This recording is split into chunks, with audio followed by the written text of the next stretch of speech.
Assalamualaikum warahmatullahi wabarakatuh. Jamaah sekalian yang berbahagia, Allah Tabaraka wa Ta'ala berfirman di surah Al-Mu'minun ayat ke-60 dan 61.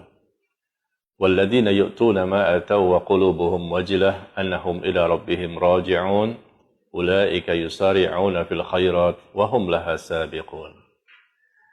Ayat ini turun berkaitan dengan seseorang yang memberikan apa yang mereka berikan dengan hati yang penuh dengan rasa takut kepada Allah.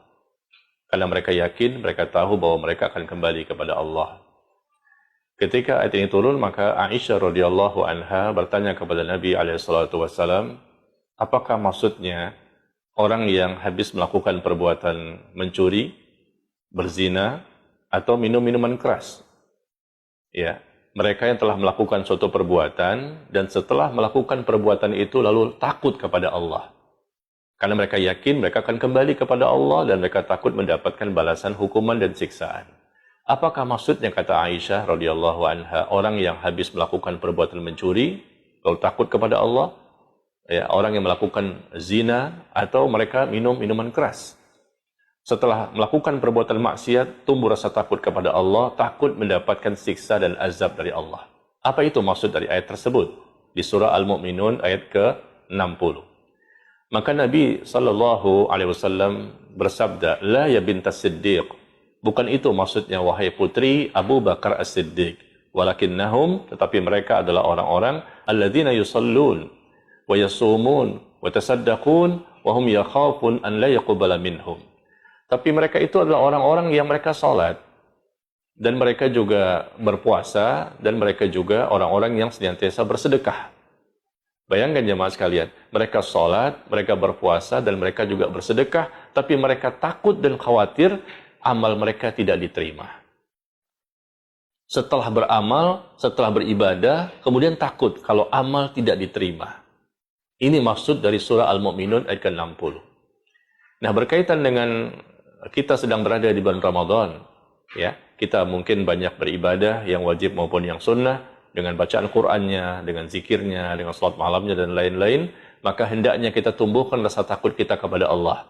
Rasa takut kalau amal itu tidak diterima.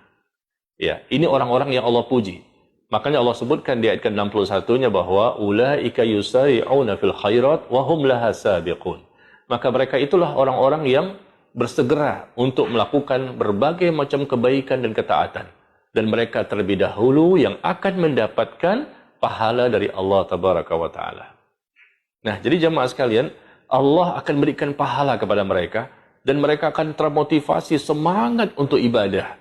Dengan salah satu sebabnya, karena mereka takut setelah beribadah, takut tidak diterima. Memang Allah akan menerima amal ibadah seseorang hamba. Ya, kalau dosa pasti tercatat, tapi ibadah kita tidak tahu diterima atau tidak.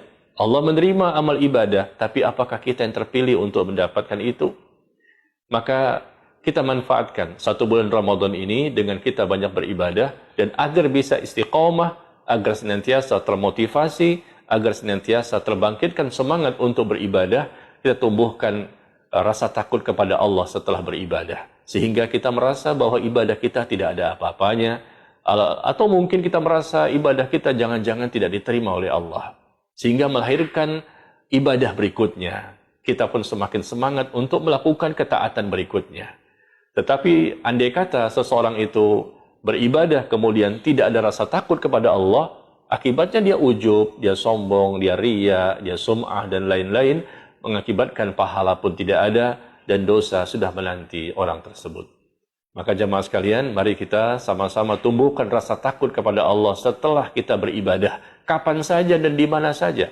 Khususnya karena kita sedang berada di bulan Ramadan, ya, kita tumbuhkan rasa ini karena kita biasanya lebih banyak beribadah di bulan Ramadan dibandingkan bulan-bulan yang lain. Ya, demikian, semoga Allah menerima amal ibadah kita dan kita mampu menjadi orang yang bertakwa. Wallahu ta'ala a'lam bis-shawab.